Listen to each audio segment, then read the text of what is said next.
Kash Patel just weaponized silence against Nancy Pelosi, and the sound of a single manila folder hitting a wooden table just shattered 40 years of untouchable political dynasty.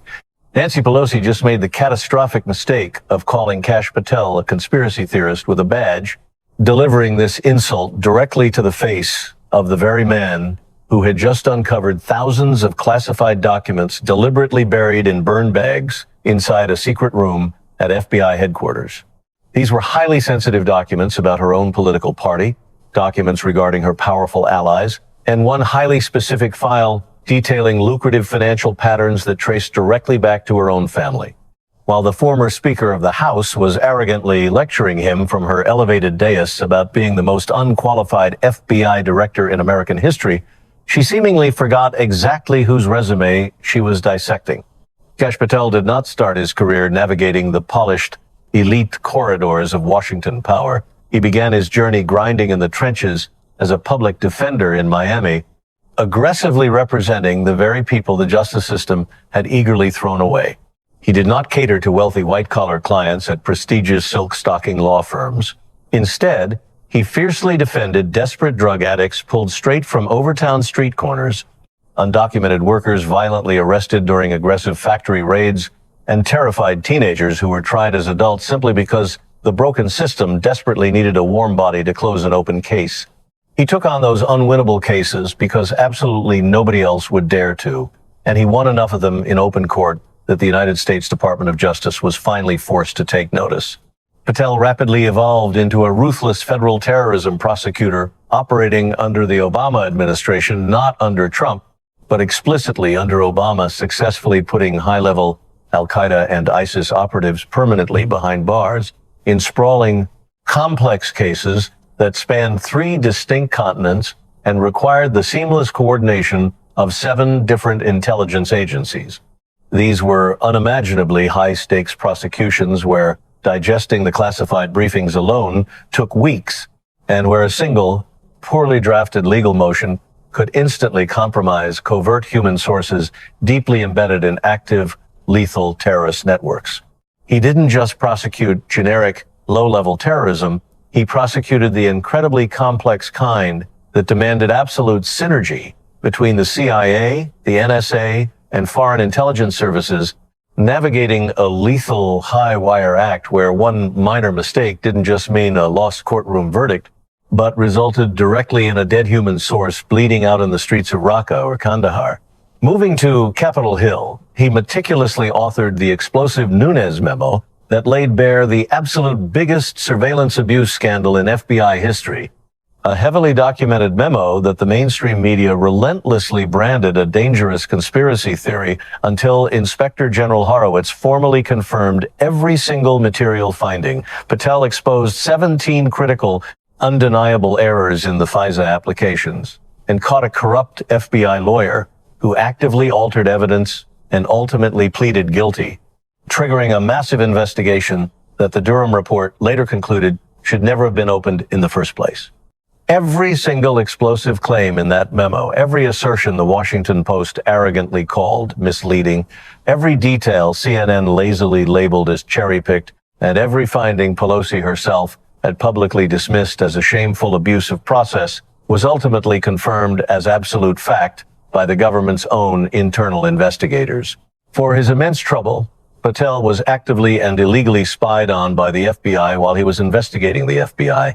They aggressively utilized invasive grand jury subpoenas to secretly obtain his personal email and private phone records. It was the absolute most invasive surveillance tool available to federal prosecutors, deployed ruthlessly against a congressional staffer whose only real crime was finding the exact evidence the powerful bureau desperately wanted buried. They aggressively monitored his private communications and illegally tracked his contacts. And when the Inspector General finally reviewed the surveillance, the legal justification was found to be vastly thinner than a fraudulent visa application on a Carter page. Yet, despite the full weight of the federal government bearing down on him, he survived. He survived the suffocating surveillance. He survived the coordinated media assassination campaign. He survived being labeled a dangerous conspiracy theorist by every major newspaper in the country. And now he sits firmly behind the massive director's desk at FBI headquarters. He commands the exact same building where he found those hidden burn bags stuffed inside a ghost room that officially wasn't even supposed to exist. She arrogantly called him unqualified, and in chilling response, he simply called for the file. Patel sat completely still at the witness table located directly below Pelosi's elevated, imposing position on the committee dais, wearing a dark, tailored suit with no tie, his signature look representing the small, quiet rebellion of a man who runs the legendary FBI, but flatly refuses to dress like every conventional director who came before him. He sat exactly the way seasoned, predatory investigators sit, leaned slightly forward, elbows heavily anchored on the wooden table, his dark eyes unblinkingly locked onto his subject. It was the unmistakable, terrifying posture of someone who has conducted hundreds of hostile, high-stakes interrogations and knows deep in his bones that the true interrogation actually begins the very moment you sit down in the chair. The Senate Judiciary Committee hearing on FBI reform and institutional oversight had been meticulously designed by Senate Democrats as a massive public takedown. Former Speaker Nancy Pelosi, currently serving her final term in Congress, had been specially invited by the committee to testify against Director Patel's sweeping institutional reforms. The aggressive decentralization of bloated headquarters staff, the rapid redeployment of desk agents to active field offices, the highly controversial reopening of Crossfire Hurricane-related cases, and the explosive ongoing investigation of classified documents found hidden in burn bags inside a previously unknown room at FBI headquarters. The grand hearing room itself physically told the story of the stark power imbalance. Pelosi sat imperiously on the elevated committee platform, a towering structure specifically designed to project immense authority downward, utilizing the exact same physical arrangement that had allowed senators and senior members to literally look down their noses at sweating witnesses for over a century.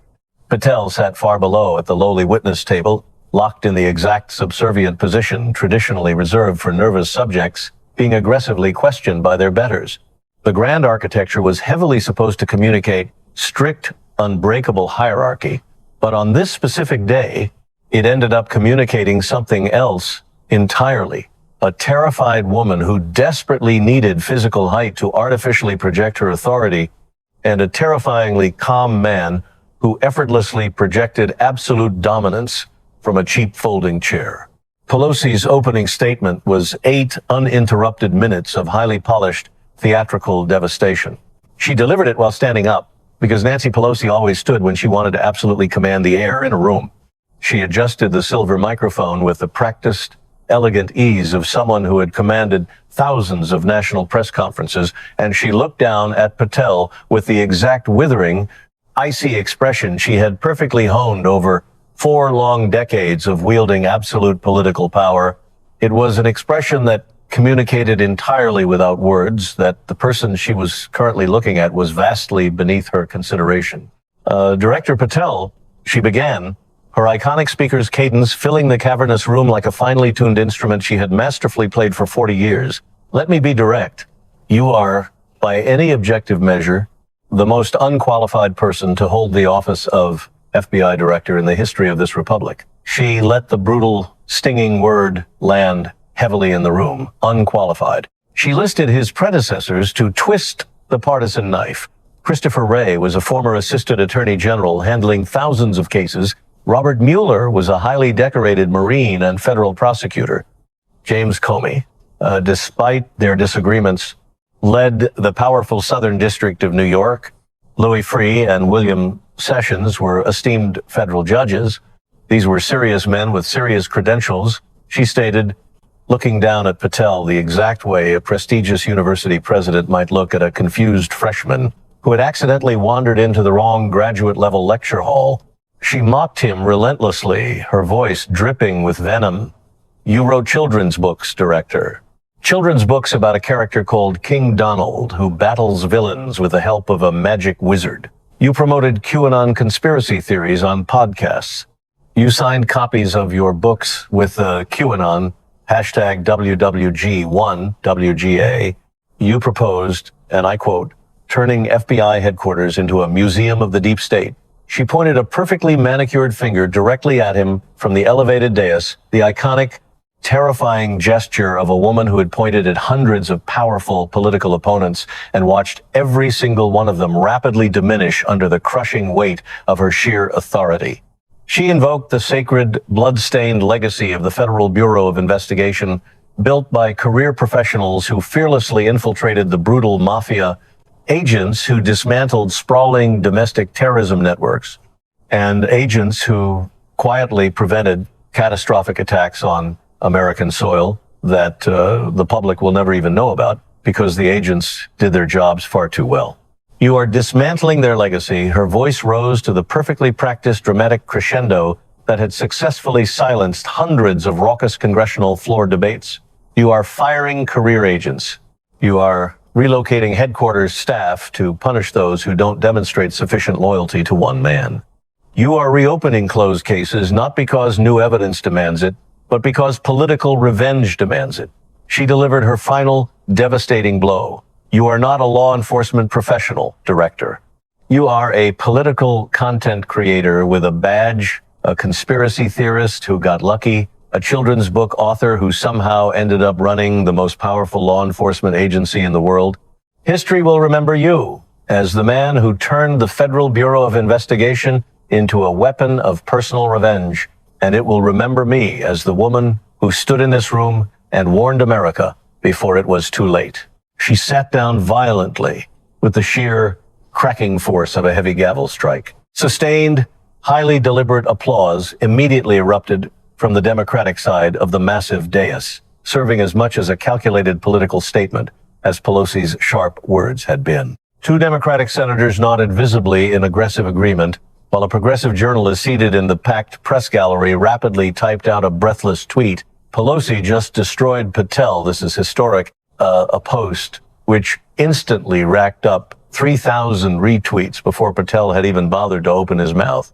Throughout the entire blistering tirade, Patel had not moved a single inch. He remained seated in his aggressive investigator's forward lean, methodically taking notes in quick, efficient shorthand, seemingly entirely unbothered by the vitriol raining down upon him. When the partisan applause finally faded into an expectant silence, Chairman Grassley simply nodded toward the witness table, stating, "Director, you've been addressed directly. Would you like to respond?"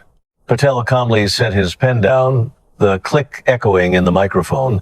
"Congresswoman, you covered a lot of ground," he began, his voice completely devoid of any performative outrage or defensive anger. "Children's books, QAnon, career agents, history, very thorough. But I notice you didn't mention my actual career, any of it, so let me fill in the gaps." He spoke entirely from memory, adopting the exact, relentless cadence of a veteran prosecutor presenting immaculate, bulletproof credentials before a captive jury. He wasn't desperately reading from a prepared statement.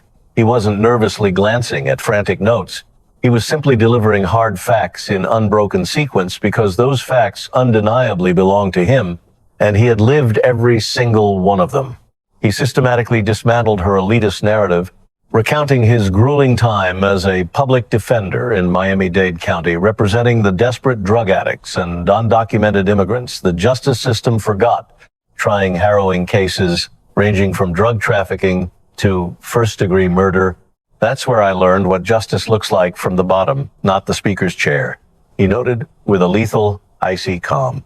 He forcefully reminded her he was hired as a federal prosecutor under the Obama administration, expressly correcting the record, coordinating with 7 intelligence agencies across 3 continents, handling classified material so incredibly sensitive that federal courtrooms had to be aggressively cleared by armed guards and the transcripts permanently sealed from the public.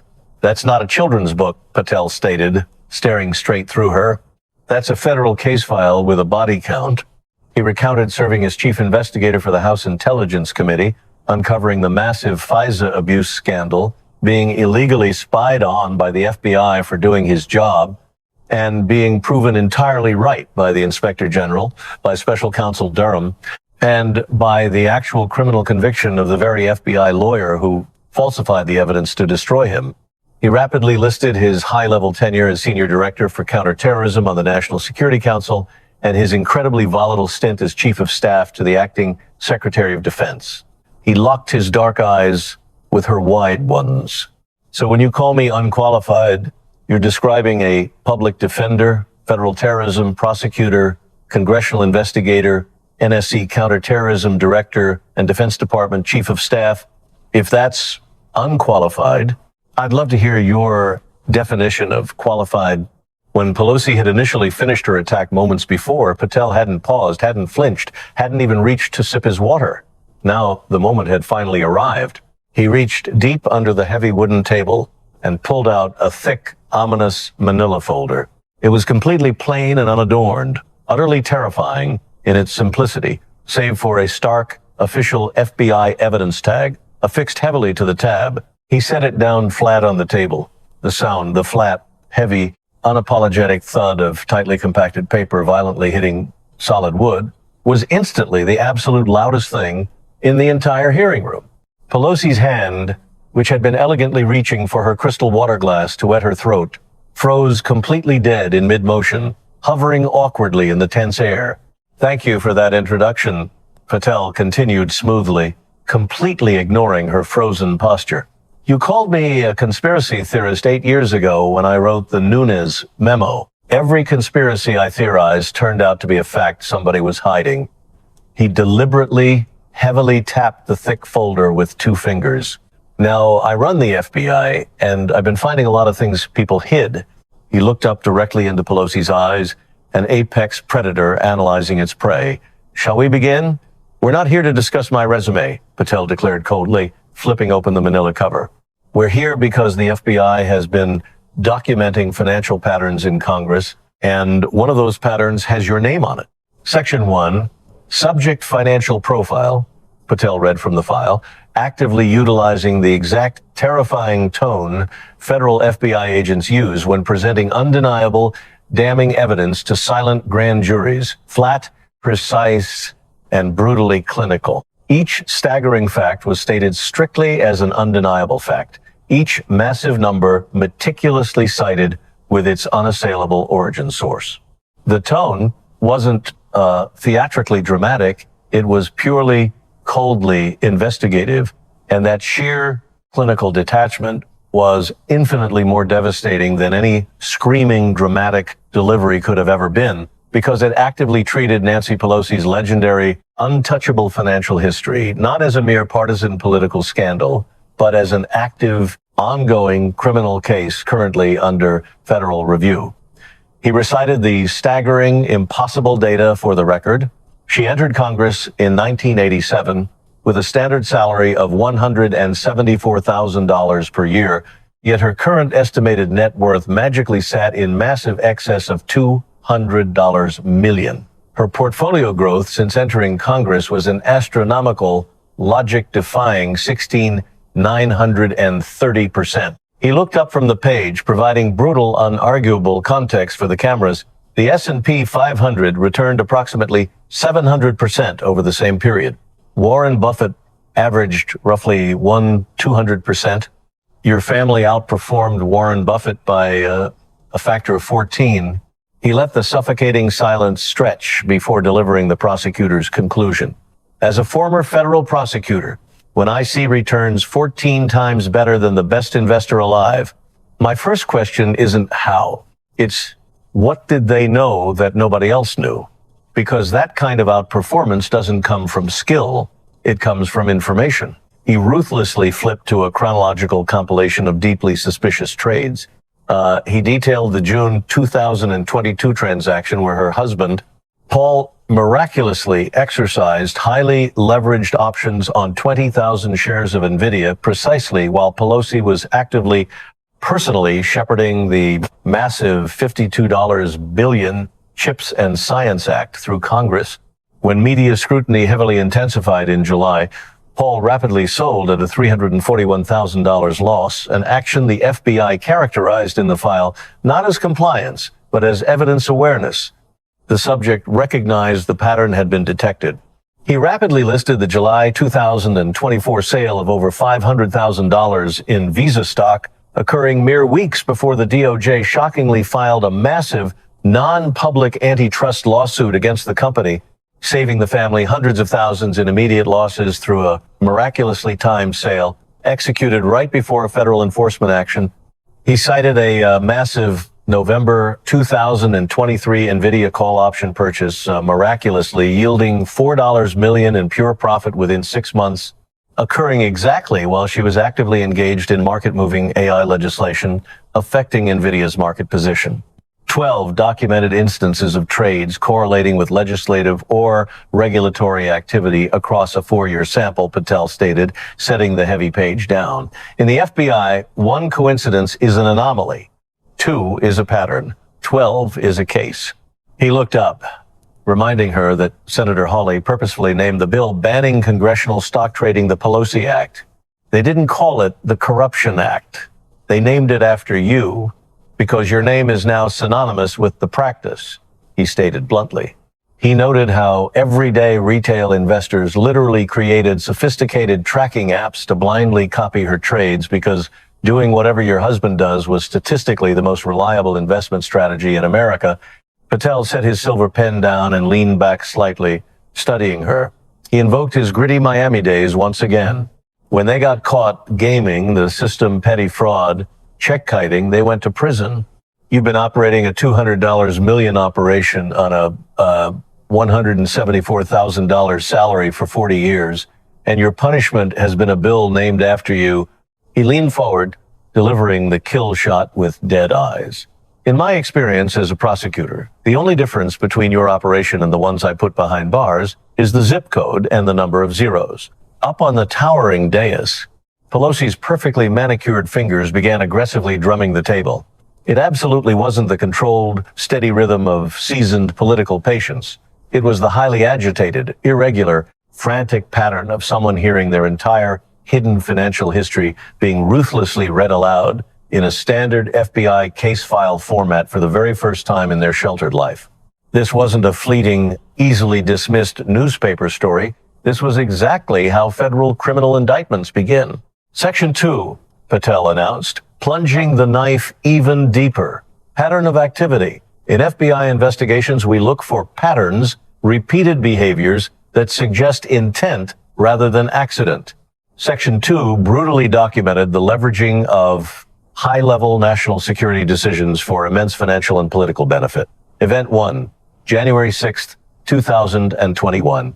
Patel looked up sharply from the harsh fluorescent glow of the paper. Congresswoman, I was Chief of Staff to the Acting Secretary of Defense on January 6th. I was in the room at the Pentagon where military support decisions were made, not in the next room, not on a conference call.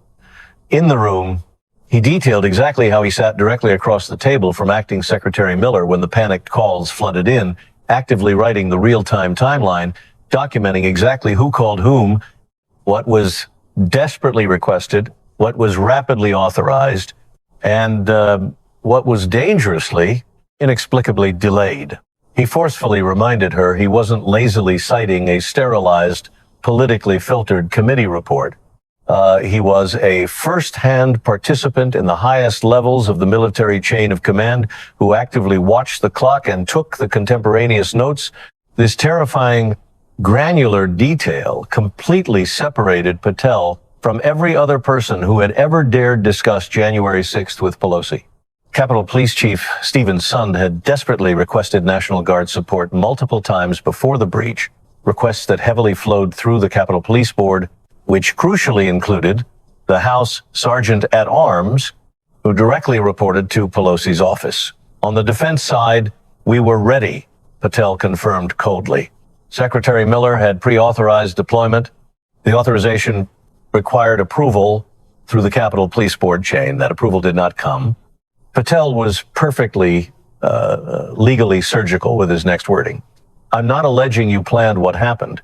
The FBI deals in evidence, not speculation. Your chain of command did not act on them, and the resulting crisis became the most politically and financially profitable event of your career. He brutally listed the resulting political windfalls, a highly partisan second impeachment, a hand-picked January 6th select committee where she took the unprecedented step of entirely rejecting minority party nominees hundreds of millions rapidly generated in Democratic fundraising, and her institutional power massively consolidated. A crisis that you had the institutional authority to mitigate became instead the foundation of the most successful political operation of your career. That's not a conspiracy theory, Congresswoman. That's a timeline. Next was Event 2, Taiwan, August 2022. Paul Pelosi held massive, leveraged Nvidia call options directly tied to highly vulnerable semiconductor supply chains running straight through Taiwan's TSMC. Patel noted that the intelligence community explicitly heavily briefed Pelosi before her visit, the highest-ranking U.S. official to visit in 25 volatile years, warning her that China would aggressively respond with massive military exercises. The Taiwan Strait would become the most dangerous waterway on Earth, and global semiconductor supply chain fears would violently spike. You received those briefings, you understood the consequences, you went anyway, Patel stated, his voice like cracking ice. China responded exactly as predicted, with massive live-fire drills, simulated blockades, and ballistic missiles.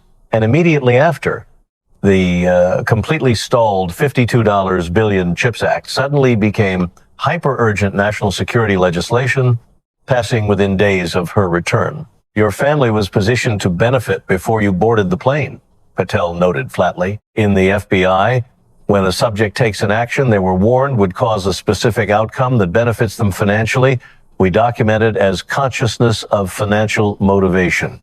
It's the kind of pattern that keeps case files open. Pelosi abruptly leaned hard into her hot microphone, her face pale. Director Patel, this is precisely the kind of weaponization, she interjected, trying to seize control. Congresswoman, Patel instantly fired back, completely cutting her off, his voice carrying the terrifyingly flat, dead calm of a man who had been violently interrupted by cartel bosses, far more dangerous than a former Speaker of the House. When the FBI used grand jury subpoenas to secretly access my personal communications while I was investigating them, nobody let me interrupt, nobody let me call the investigation weaponization and walk away. I was investigated, I cooperated, I was vindicated. That's how the process works. I'd appreciate the same standard. The heavy, suffocating silence that rapidly followed was the unmistakable, terrifying, metallic sound of a massive bear trap springing completely shut. If Pelosi loudly argued to the cameras that investigating her was partisan weaponization, she would be simultaneously forcefully defending the FBI's past corrupt investigation of Patel as entirely legitimate, something she had spent years aggressively doing.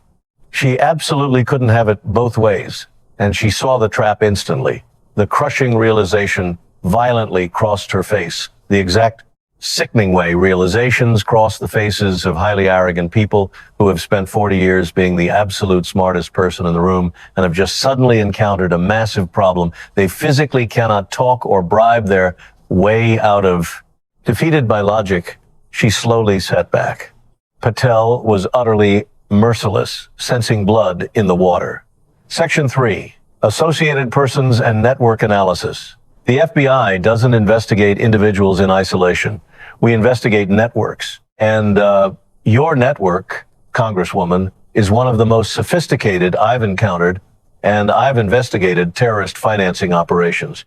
He turned smoothly to July 2024, detailing exactly how she orchestrated the ruthless, bloodless removal of a sitting president of the United States from the presidential race, a man she had publicly supported, enthusiastically campaigned with, and aggressively vouched for to the American people for 3.5 years.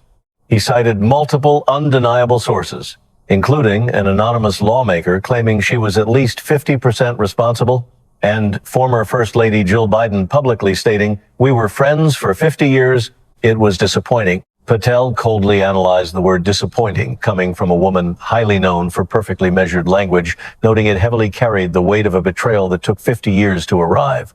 You made the calls, you worked the members, you applied the pressure that only someone with your fundraising leverage could apply. Patel detailed to the silent room. Because when the woman who controls $137 million in campaign contributions tells you the president needs to step aside, that isn't advice. It's arithmetic. He highlighted her post-election New York Times interview, where her only stated regret was not moving faster, the regret of an operator who missed optimal timing, not a friend who lost a relationship. He systematically broke down her true, hidden motive, fiercely protecting down-ballot House seats. Preserving the House meant keeping vital committee chairs, which meant keeping absolute legislative calendar control, which was the absolute necessary mechanism for perfectly timing legislation to massively benefit the trading operation documented in Section 1. You didn't remove a president to protect democracy, Patel concluded, without a shred of inflection. You removed him to protect the architecture of power that made your trading operation possible. He laid out the terrifying organizational chart strictly FBI style, identical to how agents present sprawling racketeering cases to grand juries, detailing her absolute control over committee assignments, the legislative calendar, the Capitol Police Board, a $137 million fundraising apparatus, and total media access. When one individual controls legislation, security, fundraising, personnel, and media, and that same individual's family runs a trading operation correlating with legislative activity, the FBI classifies that as a unified control concern. It's the kind of structure we typically encounter in organized crime investigations. Not because you're a criminal in the traditional sense, because the organizational structure is functionally identical. Beneath the heavy wooden table, Pelosi's unseen right hand violently twitched and moved toward her lap. Patel's dark eyes tracked the subtle shift instantly, an ingrained, life-saving instinct forged from decades of working dangerous rooms where concealed hands usually meant violently concealed intentions. Congresswoman, I notice you're reaching for your phone, Patel stated aloud, his voice booming over the microphones. In my experience, subjects reach for their phones when they want to call their attorney. If you need counsel, we can recess. But I have 2 more sections. Slowly, humiliatingly, her shaking hand came back up, completely empty. She placed both hands perfectly flat on the tabletop, the desperate, calculated gesture of someone frantically trying to demonstrate absolute transparency while actively, frantically calculating exactly how much they desperately needed to conceal. Section 4, Patel announced.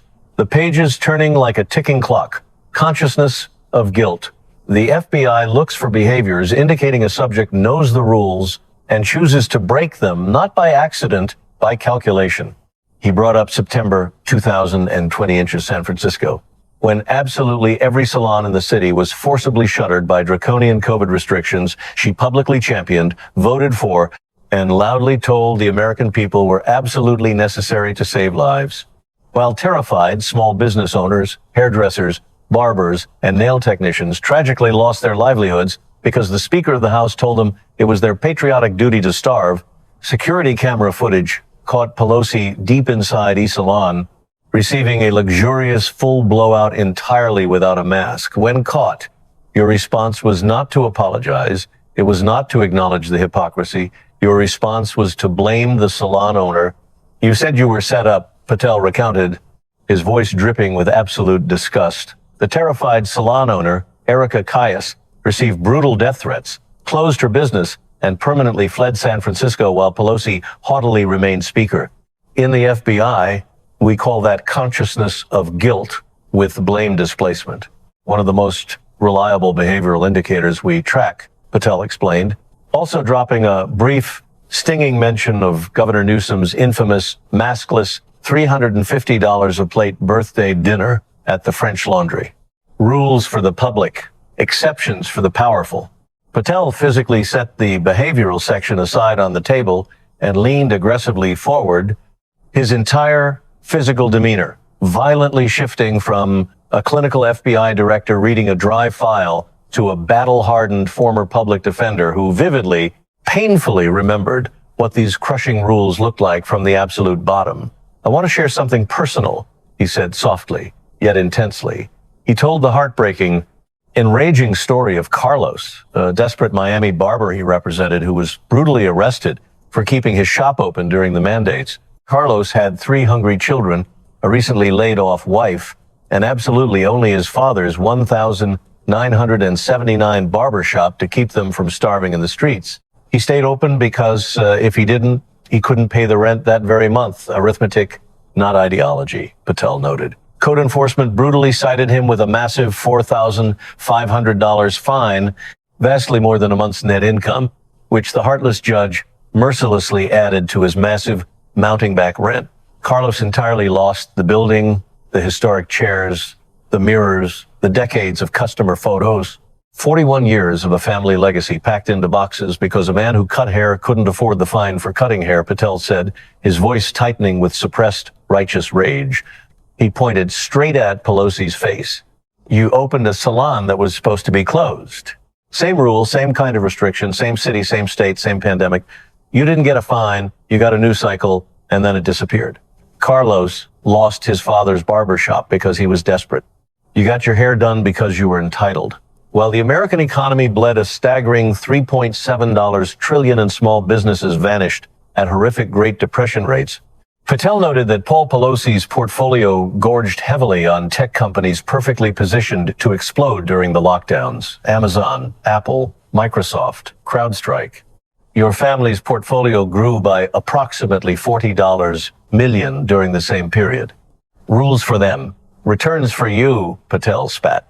For the very first time in 4 decades of highly publicized, untouchable public life, Nancy Pelosi involuntarily turned her pale face slightly away from the broadcasting camera. It was only a tiny, terrified quarter turn, completely breaking direct eye contact with the glass lens. But in Washington, it was seismic.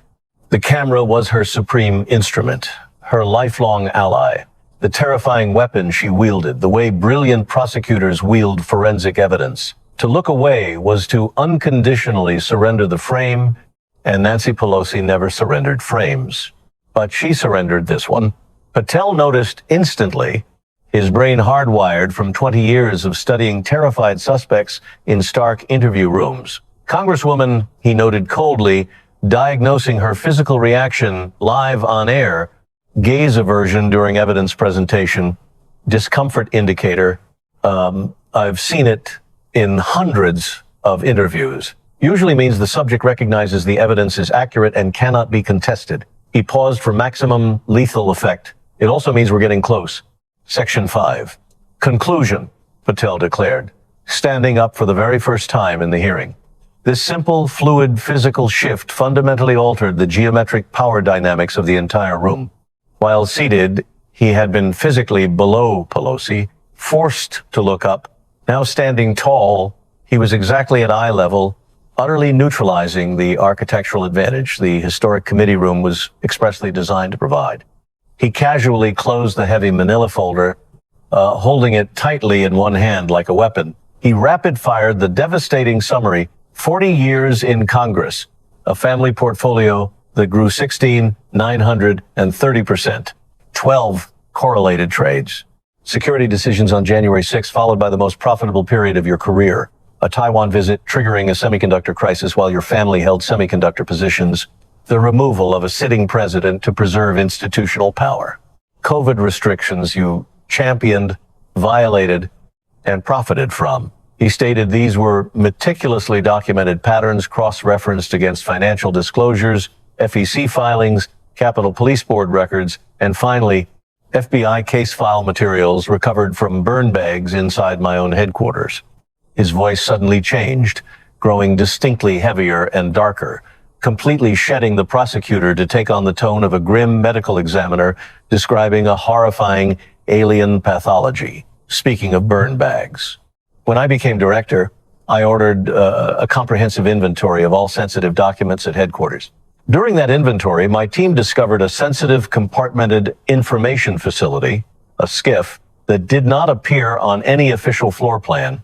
It was a ghost room located deep in a forgotten sub-corridor, entirely lacking signage, completely missing from the official building directory, and secured by a rogue keycard reader entirely disconnected from the primary security network. Inside that hidden, illegal vault, they found massive piles of heavy-duty burn bags heavily sealed with tamper-evident tape, bearing start dates spanning from 2017 to 2022. According to strict, unbreakable protocol, They should have been incinerated and reduced to ash at a destruction facility long ago. These bags hadn't been incinerated. They'd been hidden, Patel revealed, his voice echoing in the dead silent chamber, as if someone wanted the option of destroying them but hadn't gotten around to it, or as if someone wanted to keep them as insurance. Inside those bags were thousands of highly classified explosive documents, buried crossfire hurricane materials, classified annex documents intentionally withheld from the Durham team, internal communications between corrupt senior 2016 to 2017 FBI officials, and deeply buried financial referral documents concerning senior bureau officials. Some of what I found relates to the broader patterns documented in this file, Patel stated grimly. He noted he couldn't share the highly classified specifics, currently under active review by blind career prosecutors who cared absolutely nothing for his politics, but he wanted the entire world to know the documents existed, they were illegally hidden, and they were devastating to the narrative maintained for 8 years. He held the manila folder high in the air, a sword of Damocles hanging over the dais. I'm not announcing charges. The FBI investigates. We document. We build cases when the evidence is complete, not when politics demands it. What I am telling you is that this file is not closing. It's not being shelved. It's not being buried in a burn bag in a room that doesn't appear on any floor plan. It's open. It stays open until every question is answered and every dollar is accounted for. He slammed the folder back onto the wooden table with a final echoing crack. You spent 40 years making files disappear, Congresswoman, he said, staring at her with the utterly steady, dead focus of an apex predator. I spent 8 years finding them, and now I run the building where the files are kept. Up on the towering dais, Pelosi slowly opened her mouth. The very beginning of a word formed on her pale lips, the first desperate, gasping syllable of what was absolutely supposed to be her legendary counterattack, the ruthless, calculated verbal strike that had successfully ended countless careers and reminded everyone in Washington exactly who held the real power. But her voice, tragically, publicly caught. It wasn't a dramatic, theatrical gasp. It was a minute tremor, a microscopic vibration of absolute paralyzing terror that viewers on cheap televisions might have entirely missed. But the broadcast-grade microphones arrayed before her were totally unforgiving, hypersensitive instruments. They flawlessly caught the pathetic tremor, massively amplified it across the network feeds, and 40 million stunned Americans heard the iconic voice of the most powerful woman in congressional history genuinely waver in fear for the very first time in 4 decades. She instantly snapped her mouth shut. She said absolutely nothing. The suffocating, agonizing silence was infinitely louder than any screaming rebuttal could have ever been. It was the horrifying silence of a brilliant, cornered tactician who had calculated in a fraction of a millisecond that any single word she produced would instantly become the next viral clip, the next damning headline, the final, undeniable proof that Kash Patel had completely broken something that 40 years of vicious political combat had never managed to dent. Patel stared at her trembling silence, absorbing her total surrender. Sleep well, Congresswoman, he murmured softly into the microphone. He turned and casually walked out, his exit slow, completely unhurried, possessing the serene, terrifying walk of a man who knows all the evidence is safely on the table and the red camera lights are still blinking. He left the manila folder, lying utterly alone on the witness table. The network cameras held entirely on that solitary folder for 8 excruciating seconds. 8 seconds of Pelosi frozen on her elevated dais in a room that suddenly felt very cold, helplessly looking down at a plain manila folder she couldn't physically reach and legally couldn't close. The stark FBI evidence tag gleaming visibly under the harsh lights. Those 8 silent seconds instantly became the absolute most replayed television footage of the entire political decade. 2 clips exploded across the internet simultaneously. The first was the terrifying 7-second sequence of the folder violently hitting the wood and Pelosi's hand freezing mid-reach, entirely without words, shared a staggering 120 million times in a mere 48 hours. The second was simply the haunting audio of his parting shot, the unhurried exit, and the 8 seconds of silence. sleep well. That terrifying phrase, permanently paired with Pelosi's broadcast tremor, immediately entered the permanent political lexicon. It wasn't a loud nettle cry. It was terrifying shorthand for the quiet, methodical, crushing pressure of an incoming federal investigation that simply will not stop until the cell door locks. Within 24 hours, Sleep Well was plastered across millions of T-shirts, coffee mugs, and bumper stickers. A savvy country artist heavily sampled the audio into a track that rocketed straight to number 4 on iTunes within a single week. At the next 3 massive Trump rallies, the crowds didn't shout it. They collectively, terrifyingly murmured it in chilling unison, tens of thousands of voices whispering, "Sleep well!" A terrifying sound of collective hunting patience rather than blind rage. Legal analysts and constitutional scholars furiously debated the ethics of a sitting FBI director making such a thinly veiled threat on television, but absolutely all of them agreed the calculated statement had been utterly devastating. The narrative had fundamentally shifted overnight. It was no longer a polite, sterile cable news debate about stock trading optics or congressional ethics. Patel had masterfully reframed it as an active, lethal FBI criminal case file, shifting the public's processing from a political controversy to a looming criminal prosecution. And questions regarding federal prosecution eventually demand concrete answers. The legislative dam broke instantly. Within 2 weeks, the dreaded Pelosi Act overwhelmingly passed the Senate 81-19, and the terrified House eagerly followed suit within a month.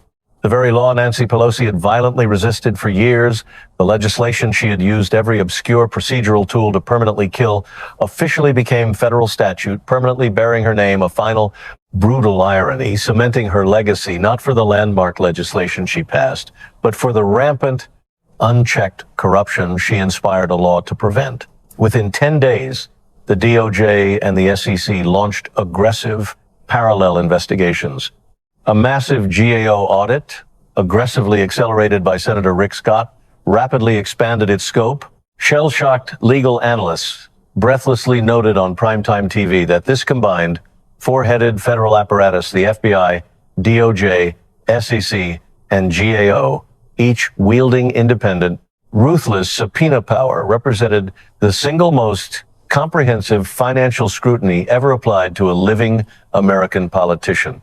3 weeks later, exactly at 11:00 p.m. on a Friday, the infamous political burial slot reserved strictly for radioactive news you pray nobody reads, Nancy Pelosi formally announced her immediate retirement from the United States Congress.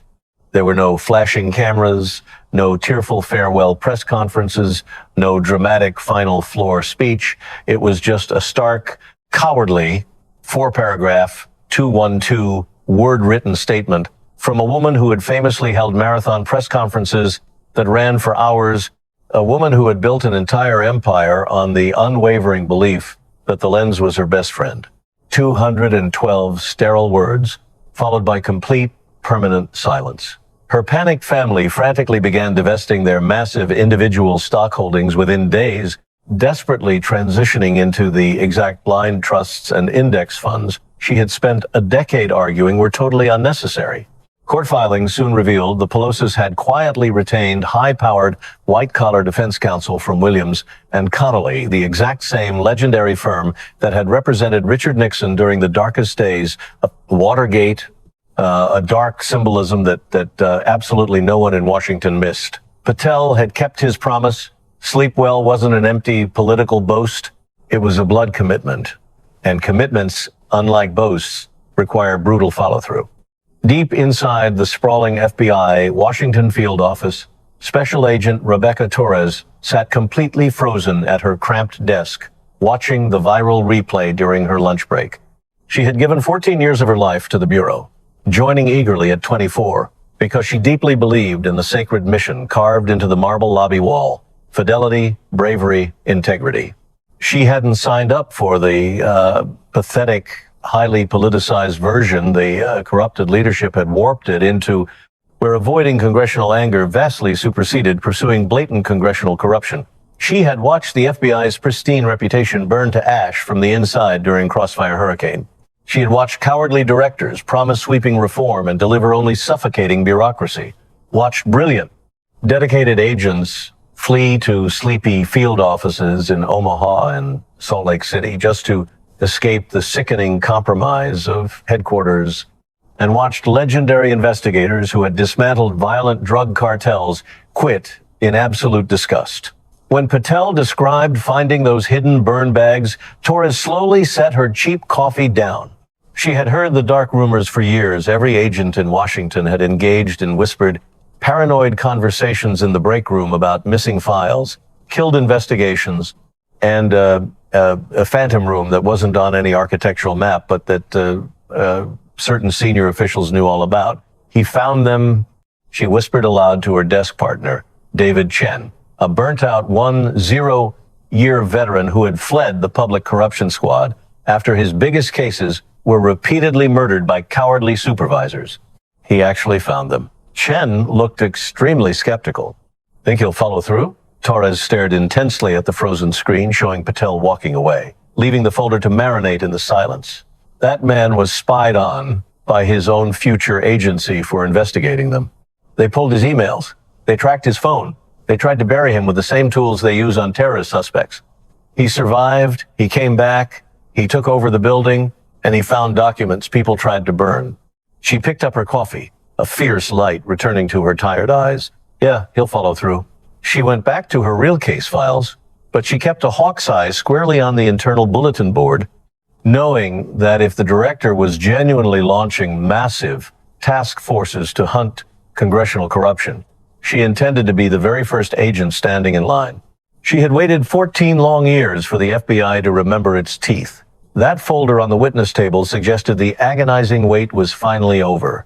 1,000 miles away in Little Havana, Miami, exactly where Patel started his career, inside a small, worn barber shop smelling of sharp floor wax and deeply burnt coffee, 8-year-old Alejandro Vega stood absolutely still, watching the dramatic hearing on a cheap 4-inch flat screen his daughter had bought him for Christmas.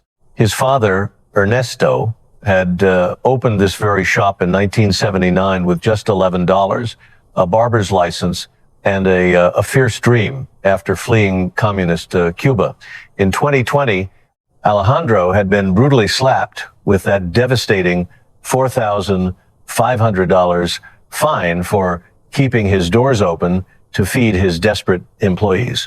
It had taken him 7 agonizing months of brutal double shifts, cutting hair from 7 a.m. to 9 p.m., while his exhausted wife Maria scrubbed hotel toilets in South Beach just to keep the bank from seizing the building his father built.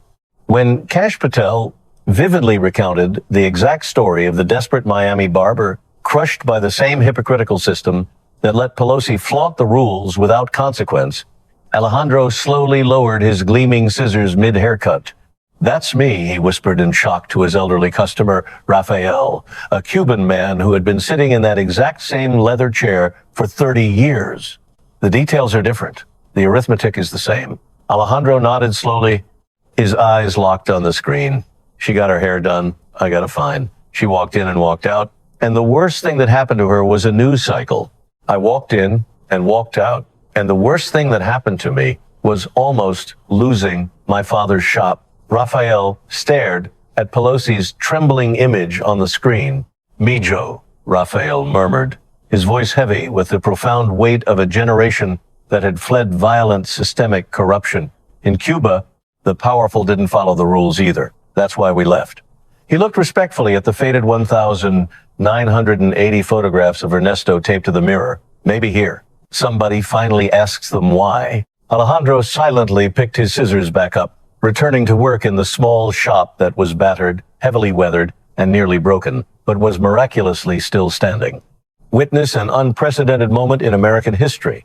The very man the FBI once spied on has returned to seize control of the Bureau, unearthing the exact evidence they tried to burn. On live television, Kash Patel cracked open a federal case file on the most powerful woman in Congress, shattering her 40 years of icy composure with a single manila folder and a chilling command to sleep well. For everyday Americans who were financially ruined by the same mandates elitist rule makers freely ignored, this is the ultimate reckoning. Every insult she threw at him instantly backfired. She called him a conspiracy theorist, but his claims were documented facts. She called him unqualified, but he ran counterterrorism under the Obama administration. Now, the tectonic plates of Washington are violently shifting. With active DOJ, SEC, and GAO investigations aggressively expanding, the new FBI director absolutely refuses to close his files until the job is done. But as panic grips the nation's capital, a chilling question remains. If one single folder was enough to completely break the untouchable Nancy Pelosi, whose name is written on the next file waiting on Patel's desk,